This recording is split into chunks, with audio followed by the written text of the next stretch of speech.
이제 오늘부터 이 삼손의 이야기가 이제 펼쳐집니다. 삼손 너무나도 잘 알고 있는 그러한 이야기죠. 그래서 이 삼손의 이야기를 통해서 또 하나님의 음성을 들으시는 여러분 되시기를 축복합니다.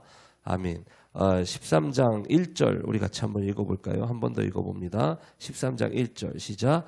이스라엘 자손이 다시 여호와의 목전에 악을 행하였으므로 여호와께서 그들을 40년 동안 블레셋 사람의 손에 넘겨주시니라. 아멘.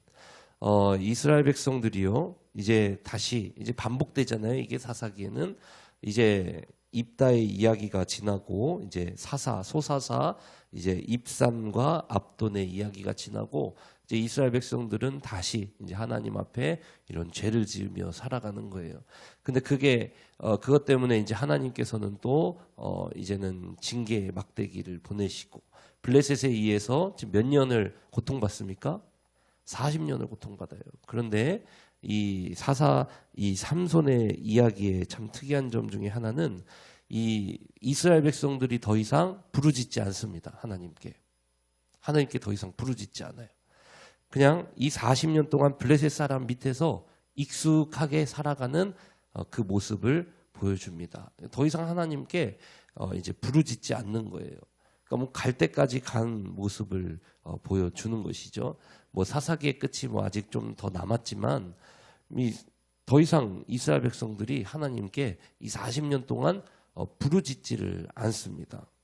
그러면서 이들이 어떻게 되느냐? 2절 한번 읽어보실래요? 2절 같이 한번 읽어봅니다. 시작. 소라 땅에 단 지파의 가족 중에 마누아라 하는 이름하는 자가 있더라. 그의 아내가 임신하지 못함으로 출산하지 못하더니. 아멘.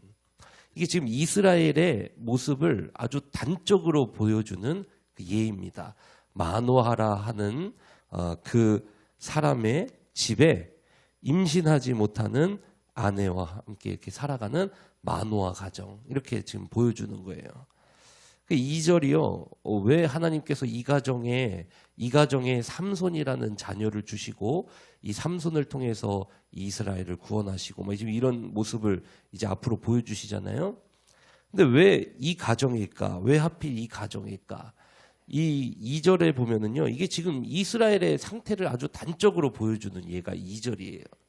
이 마누아라고 하는 이 이름은요, 마누아 이게 좀 이름이 어디서 내가 많이 봤지? 저도 이게 너무 익숙한 거예요. 그래갖고 마누아 이게 되게 굉장히 익숙한 단어인데 뭐였더라 이게 하고 좀 이렇게 깊이 좀 찾아보니까 이 마누아가 이게 뭐냐면은 노아 있죠. 우리가 노아. 그 노아라는 이름도 안식이라는 뜻이거든요. 그래서 이게 맞다. 안식이었다. 그게 안식이라는 뜻이 성경에 이제 히브리어 단어로 이제 두 개가 나오는데 하나는 이제 그 안식일을 하나님께서 제정하실 때 그 사바트 그 이제 안식일 할 때 그 단어와 함께 뭐가 나오냐면은 메누아라는 단어가 있어요. 안식이라고 하는 이제 거기서 노아와 이 마누아 이 두 개가 다 나온 거예요. 그러니까 이게 안식이라는 뜻입니다. 안식. 그러니까 좀 더 정확히는 마누아라고 하는 이름은 안식의 집이라는 뜻이에요. 좀 더 정확하게는 안식의 집. 그러니까 이 안식의 집에 지금 임신하지 못하는 그 아내와 함께 살아가는 이 안식의 집이라는 이름을 가진 자의 집에 하나님이 지금 주목하시는 것입니다. 근데 지금 이 마누아라고 하는 가정, 안식의 집인데 불구하고 안식해요? 못해요? 못하는 거예요. 40년을 블레셋에 의해서 지금 뭐 고통당하는 거예요. 계속 압제당하고 있는 거예요. 그런데도 하나님의 이름을 부르지 않는 거예요. 안식의 집에서 안식이 없는 거예요. 그리고 그 가정 안에는 아내가 있는데 임신하지 못하는 거예요. 열매 맺지 못하는 거예요. 이것은 뭘 가리키느냐? 마치 이스라엘 백성들과 똑같은 거예요. 하나님 백성의 삶에서 아주 그 풍성한 그 하나님 나라의 그 열매들을 누리지를 못하는 거예요. 이 사사기는 신명기 이후잖아요. 그죠? 신명기 말씀에 보면은 분명히 여호와의 길을 온전히 쫓은 자들의 삶에는 놀라운 것들이 막 예비되어 있잖아요. 그 두 갈래 길에서 마지막에 보면 한 길은 아주 사망과 아주 음침한 길이고, 한 길은 아주 복된 길이고 생명이 흐르는 길이고 아주 막 넘치는 길이고, 이게 두 갈래 길이 있잖아요. 그런데 이 마누아의 집을 한번 보세요. 마누아의 집을 보니까 이게 이름은 이게 안식의 집인데 안식이 없고, 그리고 아내는 임신하지 못하고 출산하지 못하고. 그러니까 오늘날은 뭐 이게 그렇게 적용이 안 되지만 당시에 있어서는 당시에 있어서는 굉장히 이게 지금 좀 힘든 일이었거든요. 오늘날에도 그건 물론 힘든 일이지만 이 당시에 있어서는 조금 이 당시 문화 속에서는 좀 수치기도 하고, 굉장히 이때는 자녀 하나하나가 다 기업이고 막 재산이고 이랬기 때문에 굉장히 지금 안타까운 모습이라는 것이죠. 성경에는 이런 이야기가 많잖아요. 그죠? 자, 그래서 이 집을 보세요. 이게 지금 이스라엘이라는 거예요. 이게 이스라엘. 하나님의 백성들의 삶에 이게 안식의 집이 돼야 되는데 안식이 없고, 그리고 전혀 뭐 열매 맺지 못하는 희망이 없는 그런 모습으로 그냥 살아간다는 거예요. 그런데 하나님께 부르짖지도 못해. 하나님께 부르짖지도 못해요. 너무 힘들어서 그랬는지 모르겠어요. 아니면은 그 정도로 영적으로 아주 그냥 하나님을 떠나버렸는지 그냥 완전히 지금 구제불능의 상황인 거예요. 구제불능의 상황. 이 2절 이 단락에 아주 짧은 그냥 뭐 문장들이지만 그냥 여기에 다 함축적으로 지금 이스라엘의 상황이 여기 막 그냥 함축적으로 다 들어가 있는 거예요. 안식의 집에 안식이 없고, 그리고 전혀 그 복된 삶을 누리지도 못하는, 축복이 없는 아주 막 그런 상태. 그런데 부르짖지도 못하는 아주 구제불능의 상태. 구제불능의 상태. 이게 바로 지금 이 삼손이 태어나기 전에 이 이스라엘의 모습이다. 이게 이스라엘의 모습이다. 자, 그런데 3절 한번 보세요. 3절 같이 한번 읽어봅니다. 시작. 여호와의 사자가 그 여인에게 나타나서 그에게 이르시되, 보라, 내가 본래 임신하지 못함으로 출산하지 못하였으나 이제 임신하여 아들을 낳으리니.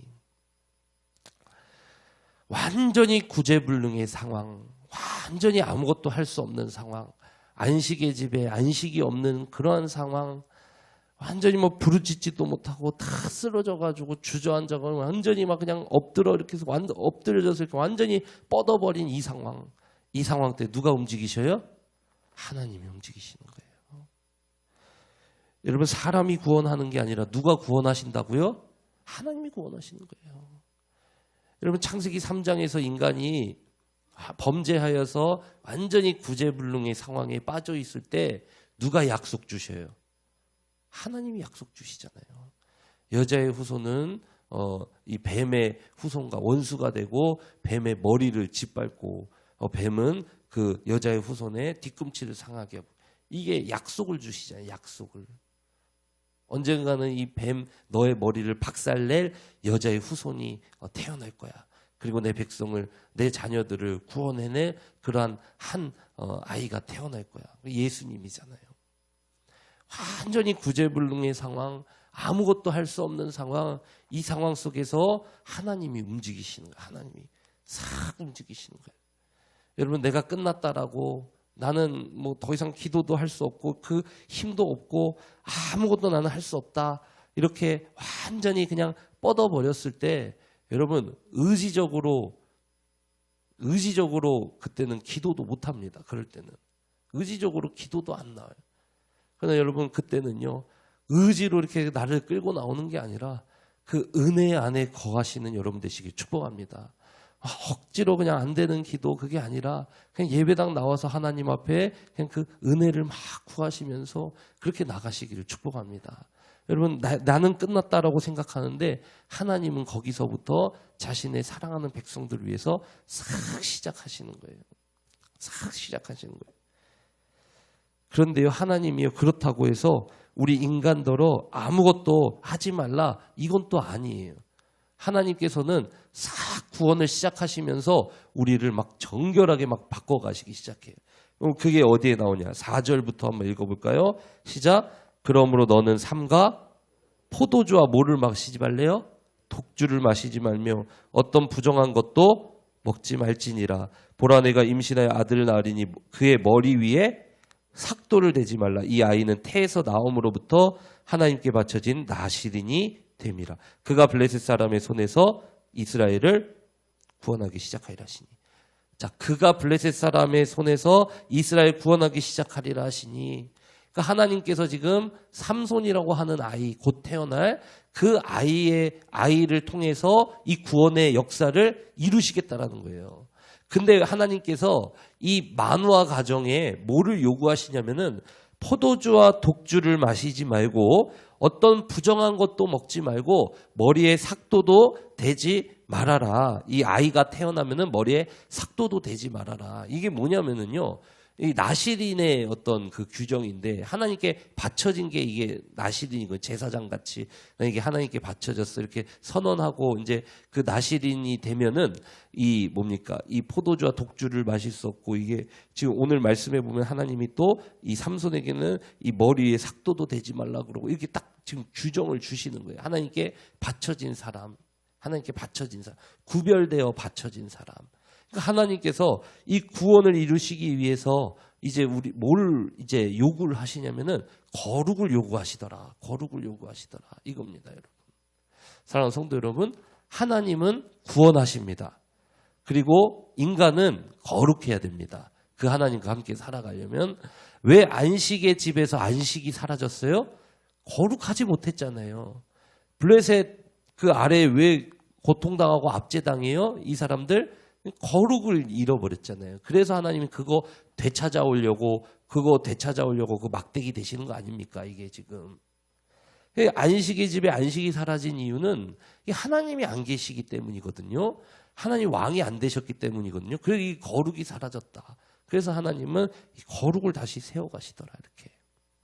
근데 나중에 삼손이 여러분 그 끝에 가면은 마지막에 가서 회복돼서 쓰임 받지만 그 전에 왜 망해요, 여러분?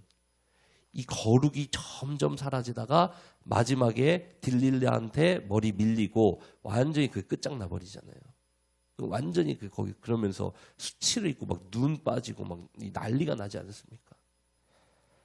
그래서 이 거룩을 요구하시더라. 구별되어서 살아가라. 그러니까 하나님은 구원하신다. 하나님 구원하신다. 다 나는 끝이 났다라고 생각했을 때 나를 사랑하시는 나의 아버지 하나님은 구원하신다. 안식을 가져오시려고 일하시기 막 시작하신다. 그러나 그렇다고 내가 해야 될 게 아무것도 없는 건 아니라는 거예요. 나는 모든 것을 다 끊어버리고 우상을 다 끊어버리고 하나님 앞에 구별되지 못한 거 다 끊어버리고 그거 다 구별되고 나 이제 하나님만 쫓을게요. 완전히 이렇게 딱 구별이 돼야 된다는 거예요. 그걸 요구하시는 거예요, 지금. 단순하게 술 마시지 마라, 담배 태우지 마라 이 이야기가 아니고요. 아니 뭐 그런 거를 이제 포함해서 이게 지금 하나님께서 뭘 요구하시는지 아시겠죠? 완전히 구별되라, 완전히 거룩하게 살아가라 이렇게 이야기하는 거예요. 그 삼손에게 그리고 머리에 삭도를 대지 말아라. 머리에 삭도를 대지 말아라. 이 머리라고 하는 것은 권위를 상징하는 것이거든요. 이게 하나님을 인정하고 왕으로 인정하고 이러한 이제 규정인 것입니다. 이게 머리에 삭도를 대지 말라는 것은 이제 그러한 비유적인 어떤 이 규정인 거예요. 여러분 말씀을 맺습니다. 이제 그 뒤에 이제 하나님의 하나님 되심을 보여주시면서 나는 기묘자라 놀라운 하나님이다. 그 하나님의 사자의 이름을 또 알려주시면서 이제 이름을 삼손 작은 태양이라 그렇게 지으라 하면서 이 삼손의 가정을 부르시는 그 하나님의 모습이 나오면서 25절까지 이제 끝이 나는 이러한 내용인 거예요. 이게 여러분 종합하면 이렇습니다. 하나님이 구원하신다. 하나님이 구원하신다. 안식의 집에 안식이 사라지고 안식의 집에 또 이 열매가 사라지고 완전히 뻗어버린 다 끝났다라고 기도할 힘조차도 잃어버린 그 가정에 하나님이 일하기 시작한다. 근데 하나님은 요구하신다. 원하신다. 뭘 원하시냐? 거룩하기를 원하신다. 우리 안에 우상을 다 끊어버리고 하나님께 구별되기를 너무 원하신다. 그래서 이 막 위기의 때 이런 그때는 다른 것 의지하는 것이 아니라 그런 거 다 끊어버리고 구별됨이 먼저다. 그 하나님의 은혜 아래서 이 은혜 아래서 이 구별됨이 아주 중요하다. 구별되고 하나님을 왕으로 모시고 그렇게 살아갈 때 하나님께서는 그 가정에 놀라운 하나님, 기묘자로서 뒤에 나오잖아요. 기묘자, 놀라운 하나님으로서 삼손, 작은 태양이 떠오르게 허락하신다. 사랑하는 성도 여러분, 이 하나님 붙잡고 나아가시는 남은 사순절 되시기를 축복합니다. 내 안에 구별되지 못했던 아주 우상들 이런 거 다 제거해 버리시고요. 우상이라는 것은 그냥 하나님 외에 더 붙드는 무언가예요. 그거 다 제거해 버리시고 하나님만이 왕, 하나님만이 주인, 하나님 무슨 말씀이든지 하세요. 내가 그대로 순종할게요. 뭘 할까요? 하루하루 물으시면서 이 하나님 붙들고 살아가시는 여러분 되시길 축복합니다. 그러면은 진짜 마누아의 집을 하나님께서 허락하시고 열매도 허락하시고 그리고 하나님께서 그 가정에 놀라운 하나님으로서 직접 이 작은 태양이 떠오르게 하셨던 하나님이 이제는 하나님 그 자체가 그 가정에 임해 주시는 놀라운 그 은혜를 허락하실 것입니다. 이번 사순절 이 왕된 것 다 쓸려 내려가고 이 하나님의 안에서 거룩이 회복되는 그러한 놀라운 일을 경험하시는 여러분 되시기를 축복합니다. 아멘. 같이 기도합니다. 살아계신 하나님, 오늘 이 새벽에도 나를 부르시니 감사를 드립니다. 오늘도 이렇게 기도하며 나아갈 때 내 안에 왕된 것 다 쓸려 내려가게 하여 주시고 하나님 아버지, 내 안에 그동안 잃어버렸던 거룩이 회복되어지게 하시고 하나님 아버지, 내 안에 그동안 하나님 앞에 구별되지 못하였던 것들이 다 회복이 되어서 하나님 아버지, 놀라운 하나님이 내 삶의 작은 태양과 아니 그 작은 태양을 넘어 그냥 그 하나님의 영광으로 그냥 내 삶에 전적으로 임재해 주시는 놀라움을 아주 맛보는 이번 사순절 될 수 있도록 주님 붙들어 주시옵소서. 나는 끝났다라고 생각했고 나는 그냥 더 이상 희망이 없다라고 생각했는데 그 지점부터 하나님께서는 마누아의 집에, 안식을 잃어버린 집에, 열매가 사라진 집에 안식과 열매를 가져다 주시는 그러한 구원의 역사를 이루시는 줄로 믿습니다. 하나님 아버지 붙들어 주시고 그 하나님 그 은혜 아래서 끝까지 하나님 붙들고 나아갈 수 있도록 붙들어 주시옵소서. 감사드리며 예수님 이름으로 기도드렸습니다. 아멘. 우리 시간 주여 한번 기도한 후에 자유롭게 기도하다 돌아갑니다. 주여.